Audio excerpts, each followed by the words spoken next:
Semeton Prabowo, setelah membahas perjalanan dan pengabdian Prabowo di politik, sekarang kita perlu tahu nih tokoh-tokoh yang membentuk Prabowo hingga menjadi sosok Prabowo yang saat ini patut untuk kita banggakan.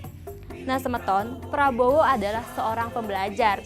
Ia senang membaca, mendengar, dan menerima masukan dari para tokoh bangsa yang menjadi inspirasi dan membentuk Prabowo. Dalam perjalanan hidupnya, Prabowo banyak belajar nih dari para pemuka agama, para tokoh militer, dan tokoh-tokoh kebangsaan terutama dari generasi 45. Prabowo juga menjalin persahabatan dengan tokoh-tokoh internasional yang sama-sama berjuang demi kemajuan serta kesejahteraan rakyatnya. Saat kecil, Prabowo hidup bertetangga dengan Kiai Haji Hashim Asy'ari, kakek dari Presiden Republik Indonesia yang keempat yaitu Gus Dur. Kakek dan ayah Prabowo selalu mengingatkan Prabowo untuk belajar agama dan belajar kehidupan dari sesepuhnya. Mengikuti hal tersebut, Prabowo banyak berguru dari pemuka agama seperti Kiai Haji Maimun Zubair dan dari tokoh TNI seperti Letnan Jenderal TNI Purnawirawan Ahmad Kemal Idris. Sikap Prabowo yang hormat kepada ulama serta keinginan Prabowo untuk belajar membuatnya memiliki kedekatan dengan tokoh-tokoh agama. Dari semua tokoh agama yang ada di Indonesia, yang paling dekat dengan Prabowo adalah Dr. Kiai Haji Abdurrahman Wahid atau yang akrab disapa Gus Dur. Kedekatan Prabowo dengan Gus Dur sudah dimulai dari Prabowo masih kecil hingga akhir hayat Gus Dur. Kedekatan inilah yang membuat Gus Dur benar-benar mengenal Prabowo.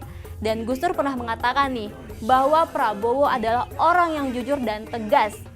Indonesia butuh pemimpin seperti Prabowo. Selain memiliki kedekatan khusus dengan Gus Dur, Prabowo juga bersahabat dengan tokoh-tokoh Nahdlatul Ulama lain, seperti salah satunya almarhum Kiai Haji Salahuddin Wahid atau Gus Solah.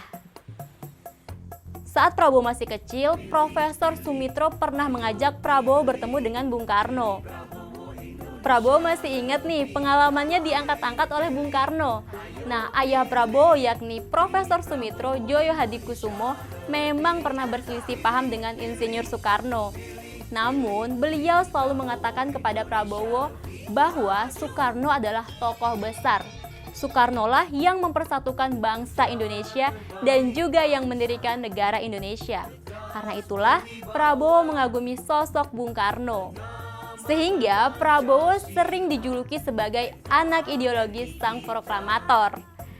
Untuk menghargai dan menghormati jasa Presiden Soekarno terhadap pembangunan pertahanan negara Indonesia, Prabowo mendirikan Monumen Soekarno di depan kantor Kementerian Pertahanan.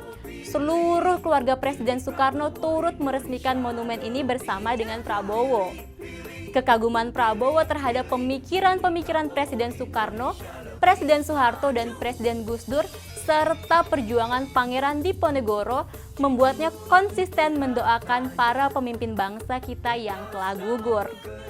Sebagai seorang prajurit, Prabowo banyak belajar dari Jenderal Besar TNI Purnawirawan Aha Nasution, Jenderal TNI Purnawirawan M. Yusuf, Jenderal TNI Purnawirawan Maraden Saur Halomoan Panggabean, dan Jenderal TNI Purnawirawan Tri Sutrisno.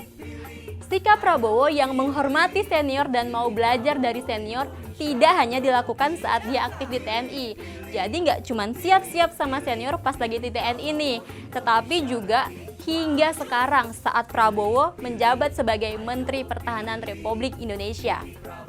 Prabowo kerap mengundang para senior untuk memberikan masukan untuk peningkatan postur pertahanan Indonesia. Sebagai tokoh yang konsisten berpikir dan berbuat untuk bangsanya, Prabowo punya kedekatan dengan tokoh-tokoh internasional yang juga memiliki tujuan yang sama untuk kemajuan bangsa Indonesia. Nah Semeton, kira-kira hal menarik apa lagi sih yang akan kita bahas tentang Prabowo Subianto? Ditunggu kelanjutannya guys Semeton. Rahayu. Ayo pilih Prabowo, Indonesia lebih jaya. Pilih